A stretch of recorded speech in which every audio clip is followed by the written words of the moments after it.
Welcome to Difficult Dialogues, Voices from the Valley. I'm Lynn Pasquerella, president of Mount Holyoke College. Difficult Dialogues is intended to bring to bear voices from the Valley on some of the most complex social and ethical issues of the day. Today we're going to be talking about the Palestinian-Israeli conflict and turmoil in the Middle East, and I'm so pleased to be joined by Professor Sohail Hashmi, who is a professor of international relations and an Alumni Foundation chair in the social sciences at Mount Holyoke College. Sohail, thank you so much for being here. Thank you very much. I want to begin by some of the recent controversy around the Israeli attacks on Gaza. It has been framed in terms of just war theory. And one critical component of just war theory, an appeal to what's known as the doctrine of double effect, where acts that have both good and bad consequences are considered justified under certain circumstances. If the act itself is good or indifferent, if the good effect and not the bad effect is intended, if we're not using the bad effect as a means to a good end, and if there's proportionality between the good and bad consequences. Many people have charged Israel with violating that last condition of proportionality. Could you talk about your understanding of the just war theory and whether you think that's a legitimate criticism? Well, before we discuss the notion of proportionality, I think it's important to emphasize the principal doctrine within the laws of war, which is the notion of discrimination, as you mentioned. Discrimination essentially says that no fighting force can directly target civilians, that they have a duty under just war theory as well as under international law at this point to target only combatants, those who are actually fighting the soldiers or the group that is engaged in the hostilities. So in the case of Gaza, and indeed in the West Bank, the Palestinian territories in general, both notions are very, very difficult to apply because of the density of the population. Gaza especially. Gaza is a very small area of land that is completely enclosed by Israel on two sides, by Egypt on a third side, and then by the Mediterranean Sea on the fourth side. So you have roughly 1.7 million people who are crammed into this very, very small area. And the population density makes it very difficult to establish clear battlefields. So the question for Israeli military planners is, what are the best or efficacious means of pursuing any attack against combatants in Gaza while also sparing the civilian population? And I think that's the heart of your question. So in the case of proportionality, the trouble with proportionality is that it's always been vaguely defined, both in just war theory as well as in international law. In international law, international lawyers don't even like to discuss proportionality because there's nothing very firm about it. You know, how do you decide what is a proportional attack? So this is where the Israeli army, the IDF, comes under severe criticism. They can say that they are doing their best to discriminate between civilians and the fighters who are embedded within the civilian population. But when you are using sophisticated modern means of warfare, especially aerial bombardment, then it is almost impossible to discriminate, especially when you have such a dense population as you find in the Gaza Strip. So then the notion of proportionality comes in. What means are the most efficacious to achieve Israel's military goals, while at the same time minimizing civilian losses? They're never going to be completely eliminated, that is civilian losses. In any war, any conflict, there are always civilians who die. But as you mentioned, double effect says that that cannot be your primary intention, that has to be a secondary cause of your primary intention, which is to fight the combatants. So the sliding scale that is the essence of proportionality is the problem here. Israel can say, we have as our goal to eliminate the rocket attacks coming from Gaza. Well, then how do you do that? How do you do that except by sending in large numbers of troops, which could risk the Israelis? And we've seen that Israel has lost quite a few soldiers in this operation. So to minimize the loss of your own soldiers, you resort to aerial bombardment. And whenever you bomb from the air, then of course you're going to incur a great deal of civilian casualties. So this is the issue for the critics. Israel is not doing enough to maintain the notion of non-combatant immunity. They should send in primarily ground troops. But Israel, which always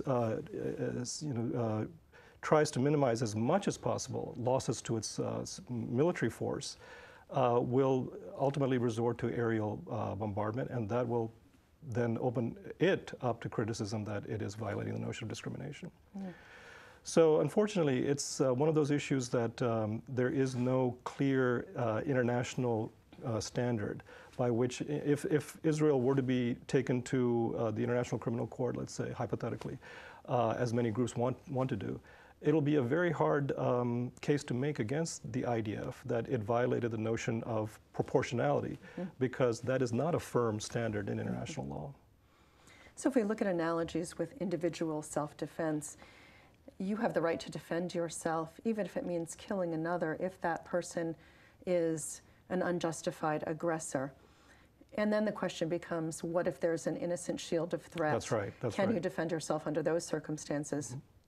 Israel has been charged with violating these issues of proportionality, but they would say this is an unjust aggressor, and we do have the right to defend ourselves, even if we know, even if it's a foreseen but unintended consequence, that innocents will die. And yet those in Gaza, the Palestinians, have been accused of using those innocent shields in a way that is itself unethical. That's right. Is it legitimate to view the people in Gaza as unjust aggressors? That's a very difficult question. The reason being that Hamas, the force that is primarily behind the rocket attacks. There are two main groups in the Gaza Strip, but both of them are working, I think, in tandem at this point. Hamas and a group called Islamic Jihad, which is much, much smaller. But Hamas was elected as the leadership of not just the Gaza Strip, but indeed they won the general elections for the entire Palestinian population. And that created a rift starting in 2007 between Hamas and the main faction of the Palestinian Authority, which is Fatah, and that is led by Mahmoud Abbas, the president of the Palestinians. So you have in the Palestinian population itself this schism, and it is very unclear where the loyalties of the Gaza population lie. So from the Israeli perspective, they could say very easily that in Gaza we have a case where not only is Hamas using innocent human shields to protect their fighters from our attack, but in fact the entire civilian population has rallied around Hamas, and they are fully supportive of what Hamas is doing, that is namely launching rockets from the Gaza Strip into the Israeli territory. But again, if we go back to the notion of discrimination, the principle is clear that you cannot assign collective responsibility in any conflict to the population as a whole. Simply because the Palestinians voted in Hamas as their leadership many, many years ago, now more than 7 years ago, doesn't mean that they are all culpable for direct attack from the IDF. I'm not saying that the IDF or the Israeli government is making that argument directly, but that may be one of the sentiments that certainly it animates a lot of the Israeli public. If you look at the Israeli public opinion polls, there is strong support for the government's action, and that includes taking whatever measures are necessary to stop the rocket attacks and the infiltration from the Gaza Strip by Hamas and Islamic Jihad fighters. We have to remember that what triggered all of this purportedly, and certainly this was one of the main catalysts for the current conflict, is the kidnapping of the 3 Israeli teenagers and their murder.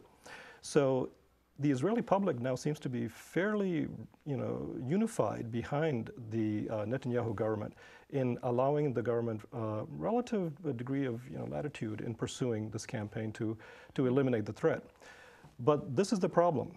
We cannot separate the way the war is being conducted, that in just war theory, what is called jus in bello, the notion of fighting properly, from the causes of the conflict.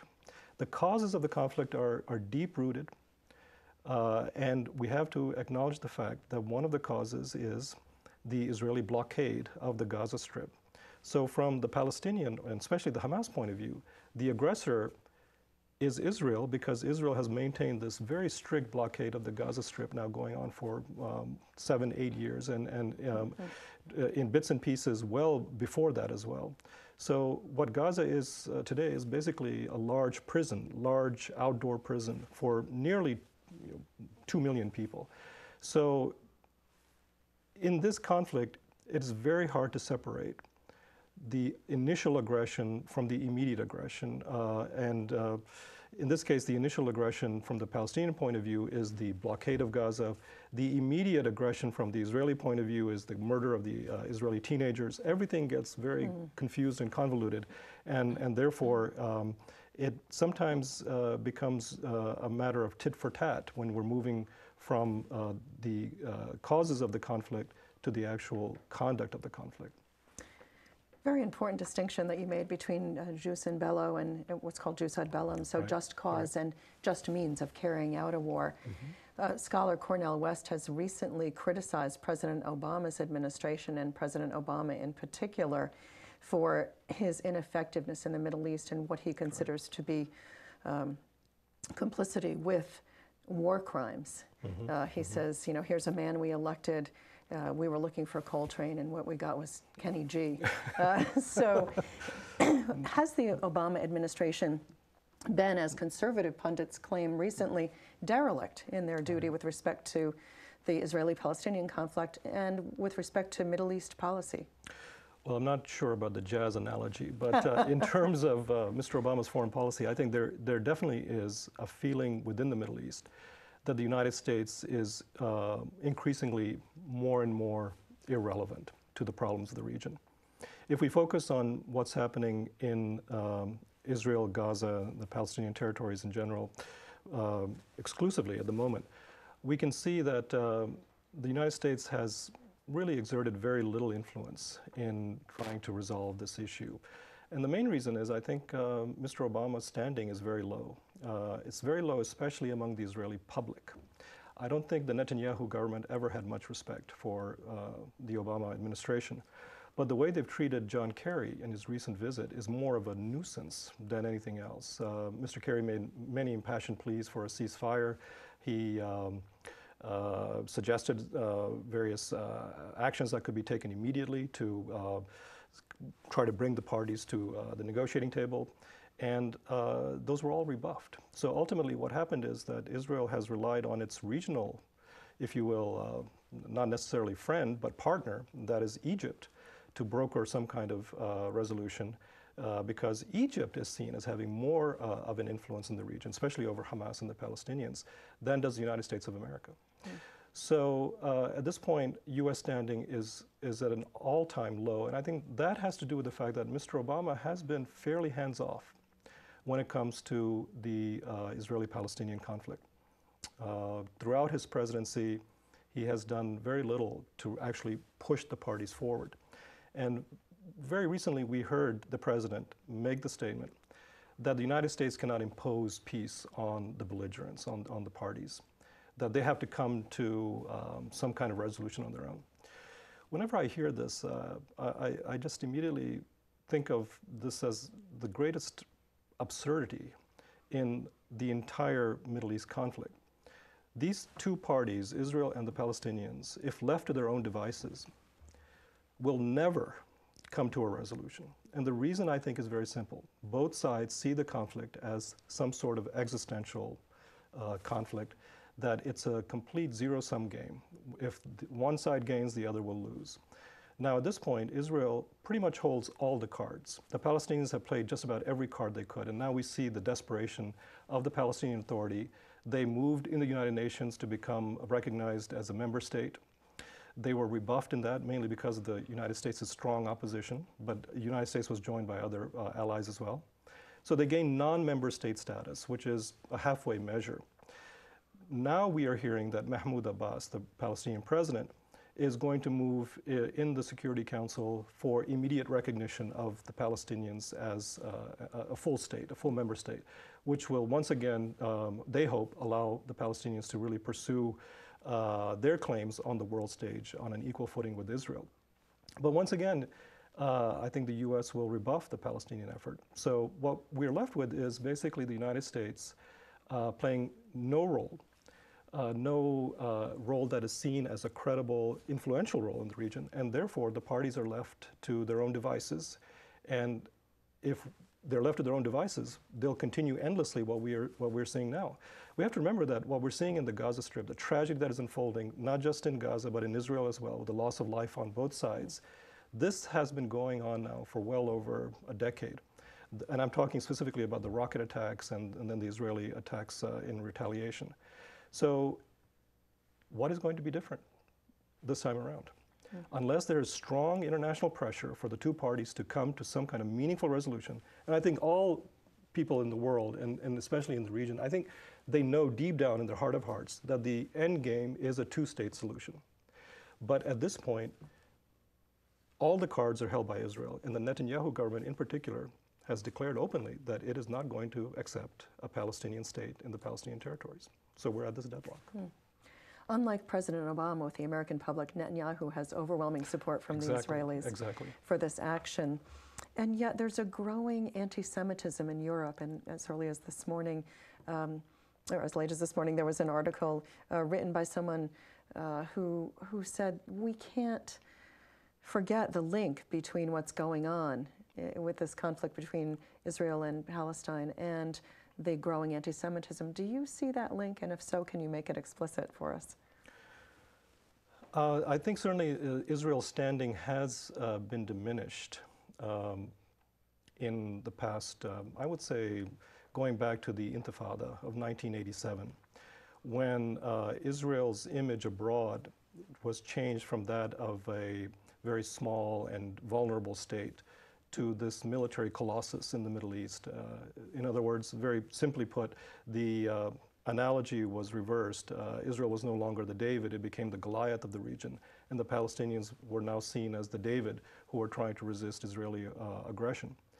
So this is a public relations problem that Israel faces because, without doubt, it is by far the military hegemon of the region. It has military capability that far surpasses that of the Palestinians. There's no comparison whatsoever, but also far surpasses that of any Arab country, Arab state in the region. The Arab states have essentially given up the Arab-Israeli conflict. That conflict ended in 1979 when Egypt made peace with Israel. So what we're left with is basically now an Israeli-Palestinian conflict. And in this conflict, it's completely asymmetrical warfare. It's very lopsided in favor of Israel. So whenever you have a superpower, a regional superpower in this case, like Israel, then of course its image is going to suffer abroad. And it will be open to charges of war crimes and aggression and the various criticisms that we've seen. The United States, by the way, suffers from the same public relations problem abroad. So I think that's one of the reasons why the United States government has been unwilling to criticize Israeli policies more. They see Israel as acting in good faith to limit civilian casualties. But at the same time, because of its overwhelming military force, it is going to incur, whenever it attacks the Palestinians, large numbers of Palestinian victims. So again, the responsibility lies with the Israeli military to enforce its own principles, which is to limit as much as possible civilian losses. The anti-Semitism we see in the region, well, there's anti-Semitism certainly in the Middle East itself, in the Arab countries, but because of the large migration of Arab populations into Europe, especially into France, I think that has also fueled a little bit, it's a spillover effect. Wherever there are large Arab or Muslim populations, there is certainly going to be anti-Israeli sentiment. But again, as I said earlier, with regard to the notion of collective responsibility, it is extremely unjust to collectively punish the Israeli public as a whole for the actions of its government, even though the public may rally around the government and support it wholeheartedly, as we are seeing in this particular conflict. It is as unjust to, for example, hold the Israeli public so that we have boycotts and calls for restriction on travel of Israelis abroad. because that is simply assigning collective responsibility. If that were to happen to the Palestinian population, I think we would of course have a hue and cry about its unjustness. And I think the same standards apply to the Israeli side. That movement of boycott, divest, sanction with respect to Israel has been at the center of a great deal of controversy in the academy. The American Studies Association had called for the boycott of Israeli institutions and for scholars not to travel to Israel. Following that, there were a number of college presidents, university presidents who came out against this. The AAUP said, this is, excuse me, a matter of academic freedom, and we have to protect that. And yet some have argued that to not allow for boycotts would be an infringement of academic freedom. So how do we in the academy protect the rights of those on both sides of this issue? How do we engender the free exchange of ideas? And what are the limits to free speech? Well, I think this has to be left to each individual person on a college, university campus, and broadly it has to be left to each individual campus. I don't see any really utility, any value to these kinds of sweeping boycott campaigns. I don't think they're going to have much of an impact on the Israeli government's policies, quite honestly. And the only thing that's going to suffer is the freedom of information, freedom of speech, and academic freedom in general. The Israeli academy itself is vibrant. It is often contentious in its debates on the proper handling of Israel's responsibilities towards the Palestinian population. And to, again, blanketly or to collectively hold all of the Israeli academy responsible for the alleged sins of their government is, I think, a matter of injustice to the individual Israeli scholars who sometimes are very outspoken in their support of Palestinian rights. The reason I think this boycott campaign has come to a head is because in the 1970s and 1980s, there was a quite vibrant Israeli left, an Israeli peace movement. That peace movement has almost completely been eclipsed now. And I think the main reason was the second Intifada beginning in 2000 and the wave of suicide attacks inside of Israel, which really, and of course then the complete collapse of the Oslo, the peace framework, the Oslo process. That left all of the Israeli left that had been advocates of a negotiated peace with the Palestinians very much on the defensive and very much vulnerable to attack from others within the Israeli public, that they are simply misguided and that they're clutching at straws, hoping that there will be a partner on the other side. So looking from abroad now, it doesn't seem that there are any partners in this dialogue that we might want to have with an Israeli peace movement. That peace movement is very much underground at the moment. It's disheartened, if anything else. So that's why I think the fervor to, to sort of do something about the conflict leads some people, in my opinion, in a misguided way, to suggest that the entire Israeli population is somehow responsible and that they should be collectively held accountable by these kinds of means. You see this B.D.S. movement then as fundamentally different from the boycott of South Africa, when there was a call for boycotts and divestment from South Africa in protest of apartheid? I do see that as different because in South Africa we had a policy of a minority population within a very, very large state that was systematically violating the civil rights of its majority population. And in fact, committing acts of terrorism against that civilian population whenever the civilian population tried to resist the apartheid policies. In Israel, it's a more difficult, more nuanced case. Israel has a large Arab population within its own borders. 20% of the Israeli population is Arab Palestinian.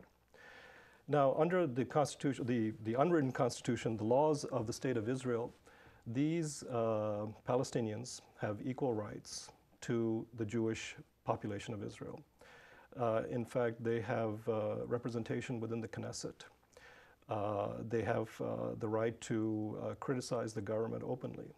They have the right to appeal any grievances to the Israeli Supreme Court. And there have been a number of cases that have gone to the Israeli Supreme Court. So in the case of Israel, what we see is something more analogous to what could be called a traditional regime of occupation. Israel allows its own indigenous population civil rights, but because of its occupation policies, especially in the West Bank now, but also because of its boycott or its complete quarantine of the Gaza Strip, also over the Gaza Strip, we find that it is contributing to the deterioration of Palestinian rights and Palestinian life in general in the occupied territories.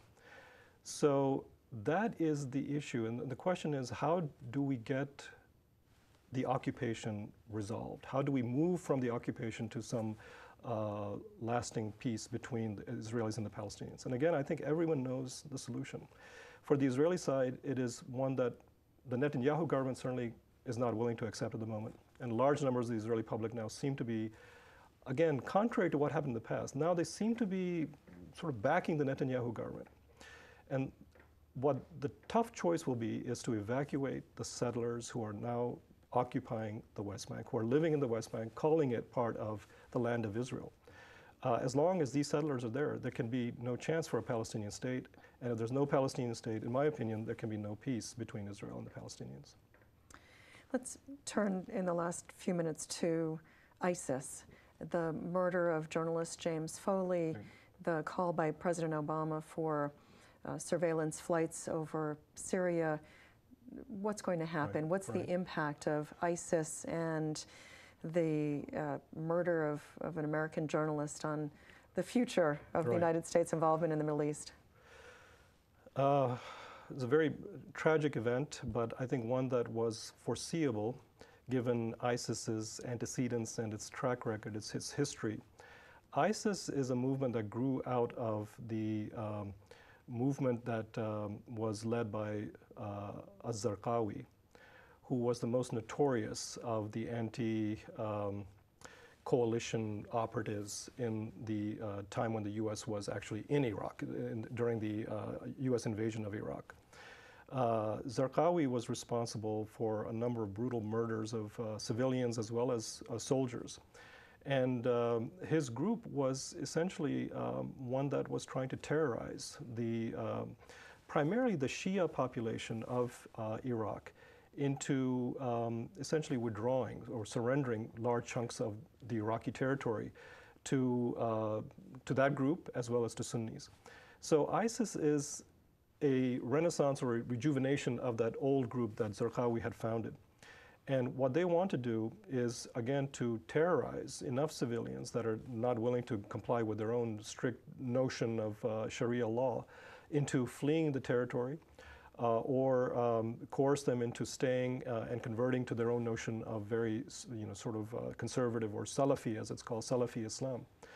The United States, I think the role that the United States will play in trying to combat this new threat to not just Iraq, but to the region, it's going to be limited because it's, again, a case of asymmetric warfare.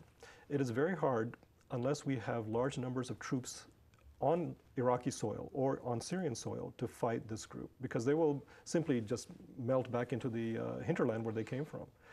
So the surveillance that President Obama has authorized, it's a first step, but I think what we are hearing from the U.S. military, the chairman of the Joint Chiefs, Martin Dempsey, made a very, I think, revealing comment yesterday, and that is that the U.S. government still does not see ISIL or ISIS as a direct threat to the U.S. homeland. Martin Dempsey was very clear that he sees it essentially as a regional threat, and I think that assessment is correct. At this point, ISIL's main focus is its regional enemies. And its enemy number one are the Shia populations. And there are two main groups that they're battling. The Alawi Shia, or the Alawi heterodox group of Shia Islam in Syria, which is the sect that the Assad family has been essentially running or head of for a number of decades. And then, of course, the Shia-led government in Baghdad. So they're fighting a two-front war. And this is the irony for the United States. We do have, of course, a strong commitment to the Shia-led government in Baghdad. We created it, after all. But now we're finding ourselves in the very strange position of possibly relying on Bashar al-Assad for support in fighting ISIL in Syria. Of course, the U.S. government says we'll never do that. But it seems at this point that there may be some intelligence sharing, because ISIL is a joint threat. It's a threat to both the United States interests, I should say, in the Middle East, and of course to the Syrian government. So the surveillance may be the first stage in continued American air support. I doubt very seriously that the U.S. will escalate its ground force in Iraq or anywhere else in the region. But we may see an increased use of American air power to support the local forces. Well, thank you so much. There's so much more that we could talk about. I appreciate your sharing your insights and your expertise, and we look forward to speaking with you again in the near future. My pleasure. Thank you very much.